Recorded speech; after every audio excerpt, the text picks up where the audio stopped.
so that you get a trade-off. This contains more information per carrier, but needs less processing. This contains less information per carrier and needs more processing. This is easier to do. It's easier to make a 2-level diode than an n-level diode. So this is the way that industry has gone. Okay. These are called bits. 3-level ones. There was some work done on this, but it never took off commercially, on so-called bits, and so on. That's for classical information. For quantum information, it turns out there's a similar set of proofs.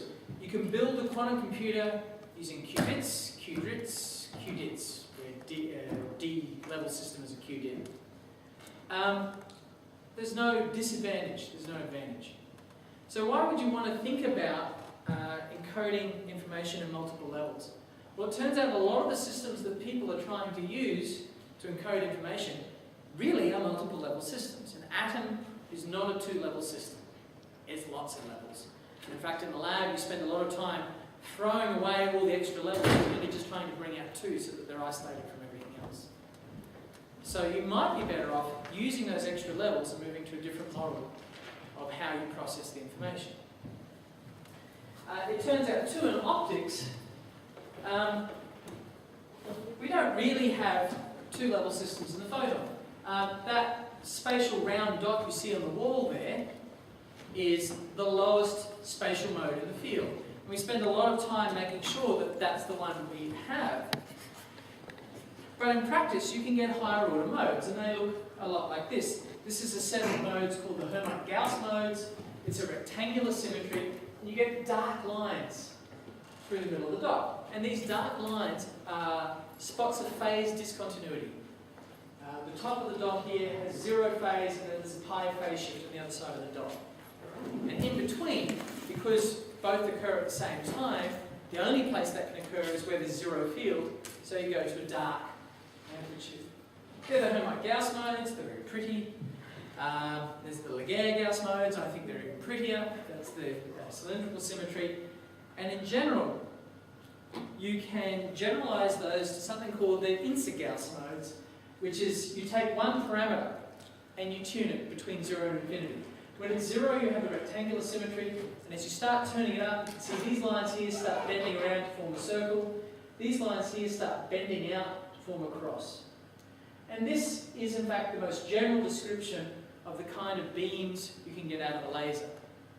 Well, if you look at that, you suddenly realise, they're 2-level systems, naturally.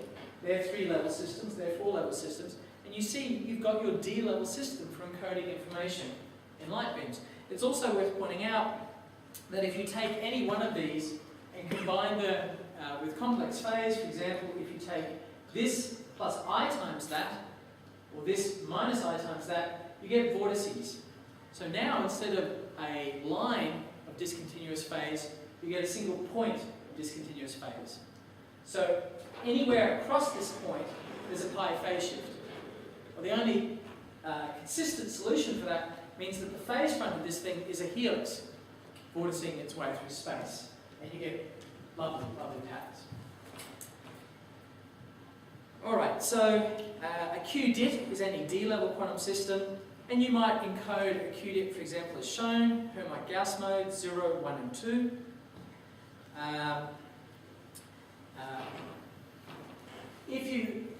This is the first order, 0th order, first order, and second order of the Hermite-Gauss family. If you take 2 modes from the same order, that means as they go from minus infinity to plus infinity through space, they have the same phase shift at every step along the way, so they're degenerate. They have a fixed phase and pattern.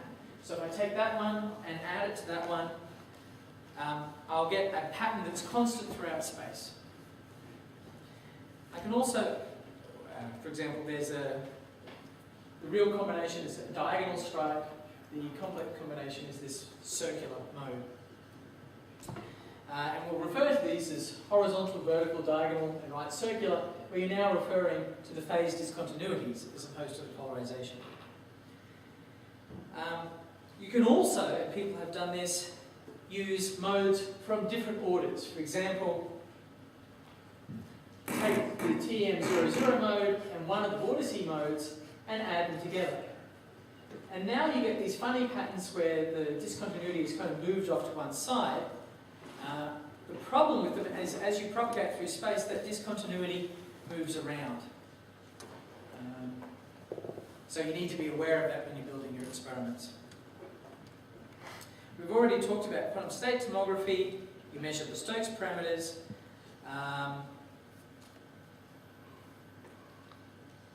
In this case, we're wanting to measure Stokes parameters where now the quantities we're measuring are the orientations and the character of these phase discontinuities, not polarization. So to do that, you need to use holography. The standard way people have of making these modes and measuring these modes is just say, this is the pattern you want. That's the amplitude distribution. The red and blue here is the underlying phase distribution. That's a pi phase shift.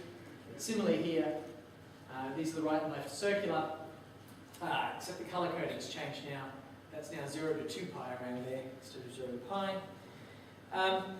What people tend to do, or have tended to do up until now in the last 20 years, is you take a laser mode like this laser pointer, TEM00, nice round dot, and you send it to a phase mask.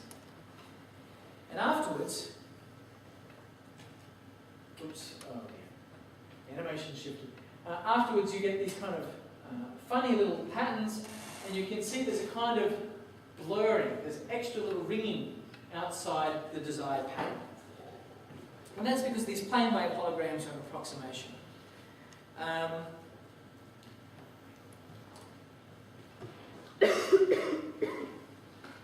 So here, for these Gaussian modes, what you can do is you can count the charge. Is this vortex at the moment in the middle equivalent to one loop around in a wavelength, or two loops around, and so on? We'll call that +1, +2, -1, -2, depending on the direction. So that's that kind of bright mode there. And you can also count the number of rings that are around the mode, where these dark things here are also phase discontinuities. The TM00 has no vortex, so it has 0 charge and no rings. You might want to make, for example, a 0-1, but when you send a normal TM00 mode through a plane wave hologram, you certainly get all charge 1, but you also get a small amount of higher population here. The rings aren't showing up, but you get a small amount of ringing, basically. As you move, the way you make a hologram like that is you put the laser spot right on the middle of the hologram. Now, as you move it across slightly, you start getting a superposition of 0 and 1. And you can think about that, because if you move all the way over here, you're just going to get the lowest order mode without a ring. So as you move across, you start getting superposition and a whole lot of mess. And you can change that. If you go to a charge 2, now only 50% is in the desired lower order mode, and 50% is in these higher order modes. So you want to be able to turn this off. Let's skip this. So, how do you make a phase map to do this? Well, you can take, at least computationally, an object beam, this is the phase map you want, and combine it with a reference beam. And you get an interference pattern that looks a lot like that. And this area here, you can see you go from n fringes at the bottom to n+1 fringes at the top, and that means you have a discontinuity here in the middle. By the way, does anyone see that moving? No? Okay, then all your eyesight's good. Some people see it moving. It indicates a kind of astigmatism problem. So how we do that in the lab is we generate that computationally. You get an image mask, you can image that onto a slide film, for example, using a slide writer. Contact print that onto a holographic plate. This is an old way of doing it that people did for a long time. You then get a hologram that's an amplitude modulation to turn it into phase modulation. You bleach it, pulls the silver particles out, swells the film thickness. It's kind of a black magic approach in that the chemistry has to be right, the phase of the moon has to be right. But when you get it all right, you get a very nice phase hologram. There's several different length scales these holograms work on. This density here, how often those fringes occur in space, gives you your diffraction patterns. Lowest, +1 and -1. This high spatial frequency, whether you have a sine wave as shown here, or a square wave, or a triangular thing, tells you the efficiency, the distribution envelope which you will get. And then the low order thing, whether you're right on the middle here or whether you're off to one side, gives you your conversion into which modes you get. The holograms we make, or made here some time ago, worked up to 33% efficiency, and experimentally we expected them to work up to 33.9, so that was okay. I should point out people have moved away from this method of making holograms because it's painful. So what people are using now is spatial light modulators of various kinds. One of the issues with the spatial light modulators, though, compared to this method, is they've got a fairly large and coarse grain size, and that brings in a whole new set of problems of how you map exactly the phase that you want to have. The advantage of this method is you had extremely small grains. Films have very small grain sizes. The disadvantage is it was messy and chemical, and you can't update them in real time. So how do you make a spatial mode analyzer? Well, you do the following. You come in with some mode, say this is a 0 mode, send it through a hologram. The undiffracted beam is still 0, say the top diffracted beam is -1, the bottom diffracted beam is +1. You send that into a single mode fibre, and the vortex doesn't couple into a single mode fibre, so you get no counts here. But now, if I come in with a +1 mode, what happens? Well, this increments it up by 1, so the bottom mode goes up to +2. The middle leaves it unchanged, so it's +1. And the top diffraction increments down by -1. So the +1 vortex turns into a 0,0 mode, and that couples into a single mode fibre, and I get counts. So this is how you analyse spatially. If I go through the top of a hologram like that, I can just calibrate out against the middle and figure out how well it works as an analyzer. So you can do single qubit tomography, where you take your first hologram and you make your mode, you take your second hologram, and by changing it appropriately, you can figure out the basis. The hologram you need looks something like this.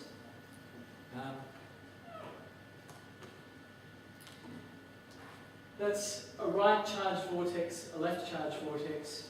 G just means Gaussian, it's just the normal 0 mode. And you can see the discontinuities here, horizontal, vertical, diagonal and anti-diagonal. By putting a laser beam onto that or this, you can pick which mode you're analysing for.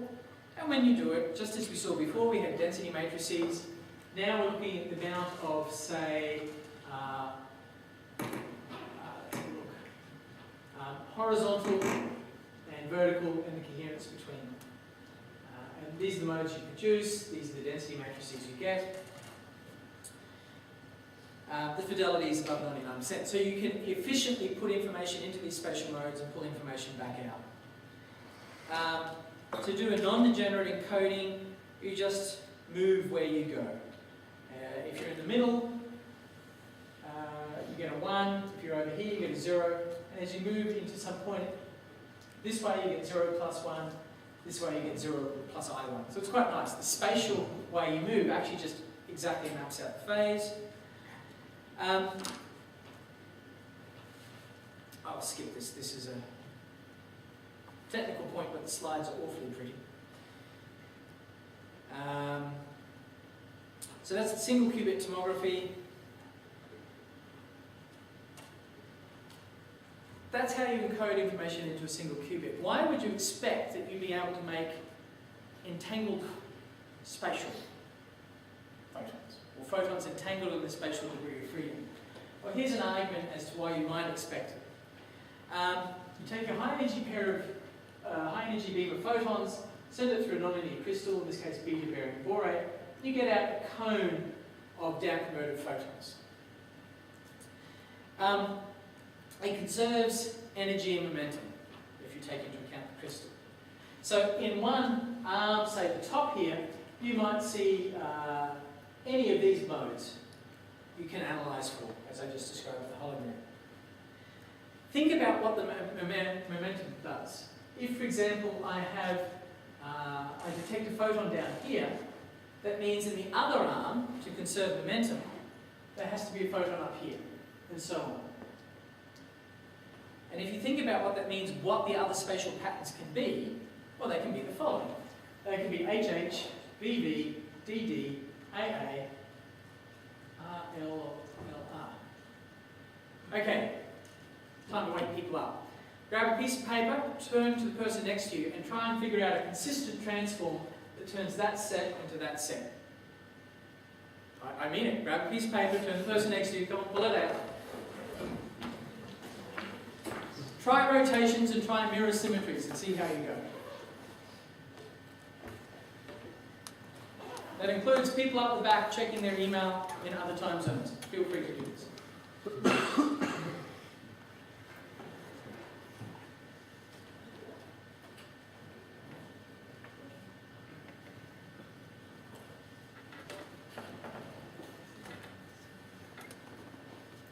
I should be hearing chatter, unless you're all communicating telepathically, in which case, well done.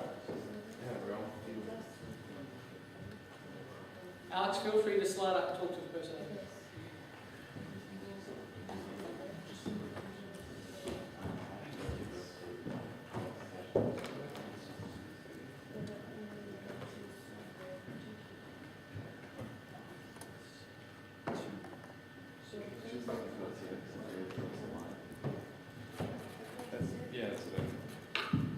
And find that Alex needs to move.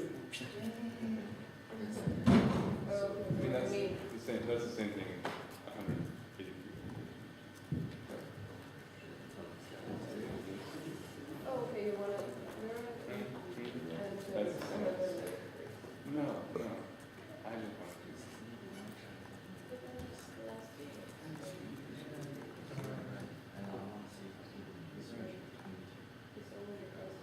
Yeah.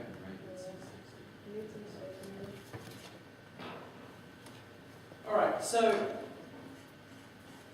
nature's doing it, so it must have some consistent set of rules it's applying, right? This is what actually happens. So, is it just a mirror image? Now let's see, horizontal, yes, vertical, yes. No, it's not a mirror image because diagonal would be anti-diagonal, and anti-diagonal would be diagonal. But right would turn into left, and left would turn into right if it's a mirror image. So it's not a mirror image. What about rotation? Well, if you rotate it 180 degrees, that's right, that's right, that's right, that's right. But if you rotate a right circular thing 180 degrees, it's still right circular. Well, what about if you do a rotation, then a reflection, or a reflection, then a rotation? Anyone get the answer, by the way? Because if you did, you've just got a ticket to Stockholm. It turns out there's no consistent transformations you can do that can explain this set of correlations. It's impossible if you're using classical physics. It cannot happen according to classical physics. And when you get a classically impossible set of correlations, that means you've got entanglement. So this is a really nice visual way of seeing what entanglement looks like. It's an impossible set of correlations. There is no consistent set of transforms that you can do that turns this into this. This, by the way, is why in the early days, entanglement was so deeply troubling to a lot of the physics community, not least of which was Einstein. Because it looked like special pleading. Oh yeah, that could be reflections apart from those two, or that could be rotations apart from those two. And when you have this inconsistent set of things going on, you feel that you're missing part of the picture. Well, here we're going to use it. So yes, we get entanglement, you take a laser, send it through down conversion crystal, you analyze it with holograms, and you can do things. And what can you do? Well, the first thing you can do is just check and see how much entanglement you've got. Entangle is a measure of entanglement, funnily enough. You have 90%, or a 90% fidelity with the ideal state. These are the real and imaginary parts of an entangled matrix. As I said on Monday, this component is the amount of 0, 0, that's the amount of 1, 1. These are the coherences between them. That's a qubit. You can also do it for non-degenerate. There's one around here. You can also do tomography for Qubits, 0, 0, 0, 1, 0 plus 1 plus 2, 0 plus alpha 1 plus alpha squared 2, etc. A whole bunch of things you can do.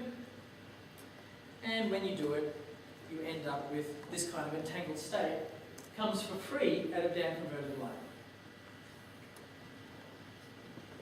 Okay, so that's all very nice, and I'm sure it keeps the optics people entertained, but what good is it?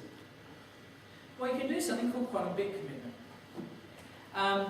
Bit commitment is about communication between mistrustful parties. As if there's any other. It's the basis of a whole bunch of other protocols, for example, coin flipping. And it starts like this. You have Alice, obviously, and she has a bet about which way a currency is going to move. It's going to go up or down. It's a single bit of information.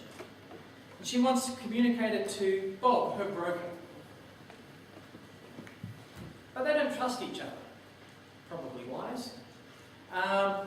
Alice wants Bob not to be able to change the bit once she sends it to him. Bob wants Alice not to be able to change her mind about what the bit was after it's sent to him. Because they're basically betting against one another. Right? You want the bet to stay. So Alice should commit to a message and not be able to change it. Bob should not be able to decode the message until Alice reveals it. And you can't do bit commitment classically without a trusted third party. And that, of course, becomes a nested box problem if there's no trusted third party, blah, blah, blah. So can you do quantum bit commitment? And it's proven that you cannot, not with arbitrarily good security. But it turns out you get better security, not perfect security, but better security if you use 3-level systems, Qubits, as opposed to 2-level. So here's a protocol you can use. You take an entangled 2-part system of 2 Qubits, left hand and right hand. You call one of them the proof system and one of them the token system. And so Alice starts out with the measured 2 Qubit state, which is, by the way, 0, 2 plus epsilon 1, 1 plus 2 zeros. It's a bit unbalanced. On one of her Qubits, she applies a process, which, for example, here is to take the proof Qubit and swap the 0 and 1 levels and throw away the 2. And that prepares a bit. She then sends the token to Bob, and Bob has basically a mixed state, one of 2 mixed states. But those mixed states doesn't tell Bob what Alice has. It's only when Alice sends the proof Qubit to Bob, and Bob does a joint measurement, that they decode what Alice prepared initially. Now the thing is, Bob is holding the token substate. So once Alice has prepared her proof and sent it to Bob, she can't change it. On the other hand, Bob can't read it without the token which Alice is holding. So this is a multiple communication method of strategy. And there's 3 possible outcomes when Bob finally does a measurement. He can measure, yes, Alice prepared a logical 0, currency's going to go up. Yes, Alice prepared a logical 1, currency's going to go down. Or some of the time he'll fail to get an answer. And that failure is important. These token states aren't completely orthogonal to one another, and that limits how much knowledge Bob can get. If they were perfectly orthogonal, then Bob could just measure his state and know that, okay, Alice prepared this state and not this other state. But because they're non-orthogonal, there's some overlap between them. The fact that they're somewhat distinguishable limits the ability of Alice to change things afterwards, to control them. So what you can plot out is how much control Alice has versus how much knowledge Bob can gain. Now, if you had perfect bit commitment, there would be no control for Alice and no knowledge gain for Bob, and that turns out not to be possible. In the classical case, it's coin flip, half-half. So to do better than classical, you just have to be somewhere on this plane. This light grey area is achievable with qubits, down to this top curve.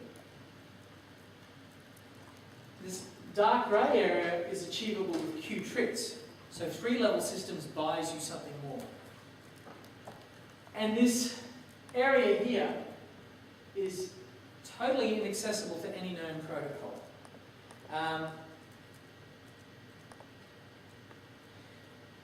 So we did an experiment in the lab where we moved along a curve like that and had a certain fidelity, 99%. What do I want to say here? So access to multiple level carriers opens up extra capability. So Qubits can do something better than Qubits. Okay, what's happening at the moment with this? Well, as I said, the way people make holograms is a little bit messy. We'll probably do better if we clean things up. So you can kind of see the ringing here. This is a photo taken from our lab. It's an old technique, actually invented at this university nearly 20 years ago. There's a better way of making holograms where you get cleaner information. I think I'll do that. So, Diogenes was a Greek philosopher who had a little bit of a distrust of too much information and too much reading. And he was famous for telling a student who was getting to the end of a long scroll, "Cheer up, lad, I see land." So with that, let me introduce you to land. We have one more slide and I'm done. The conclusions, take-home messages from these 4 lectures. The idea of photonic quantum computing is probably not any more science fiction. It is slightly horrifying, but not too bad, and it's definitely news. Photonic quantum computing requires photonics. So there's going to be a lot of experimental work done to advance the state of the art. We'll need heralded photon sources, photon number resolving detectors, we talked about earlier, fast integrated switches, tunable integrated circuitry. The likely first applications of, I think, any quantum system is going to be in simulations, and that's going to have effects in biology, and chemistry, and physics. One of the things I didn't talk about today, because it's still a rapidly moving area, is people have recently discovered that the light harvesting molecules, photosynthesis is extremely good at harvesting light. The efficiency is near 100%, and there's a mechanical reason and a quantum mechanical reason. The mechanical reason is if you look at how the light harvesting molecules are arranged within plant or cell structures, they're set up so that all of the light is guaranteed to hit something. That's the first step. But the second step is when that photon hits a molecule, it does an extremely efficient and fast job of taking the photon, moving it from the donor ring into the acceptor ring, and then promoting it from the acceptor ring into the electron carrier so it gets turned into energy. It does such a good job that normal quantum mechanical description doesn't describe what goes on. It is far slower. Our theory of what's going on is orders of magnitude slower than the experiments. So there's a new mechanism going on. In a Nature paper this year by a group at the University of Toronto, they did measurements on the molecule that suggest the reason it's so fast is due to entanglement and coherence, quantum coherence. In a warm, wet, room temperature system, everything I've shown you has been these highly artificial engineered systems. We need cryogenic detectors. Nature has figured out a way to exploit entanglement and coherence in a warm, wet system. Possibly. A lot of theory is going on. The problem is the theory gets so hard, we come back to classical computers can't accurately describe large quantum systems, that we're not sure what's going on. So there's a lot of work now, people trying to build simulators to work on this kind of thing. And finally, let me finish with an ad. If you have an interest in this kind of area, you're always welcome to come and join our group. Here are typical working conditions. The classes aren't compulsory. And with that, I'd like to thank you for your attention. Thank you.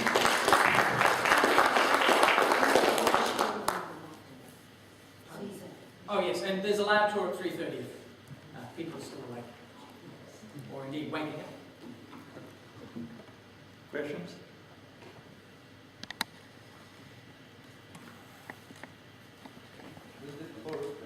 You said that it produces electrons very readily, but what about getting rid of the electrons after?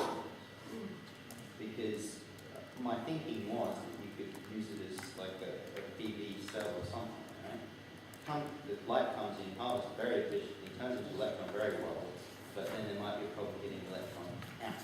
Oh, well, I know little about that, but I'm told that the electron is very efficiently then sent off to do what it needs to do. I don't know. Is there any other question? So let's thank the speaker again and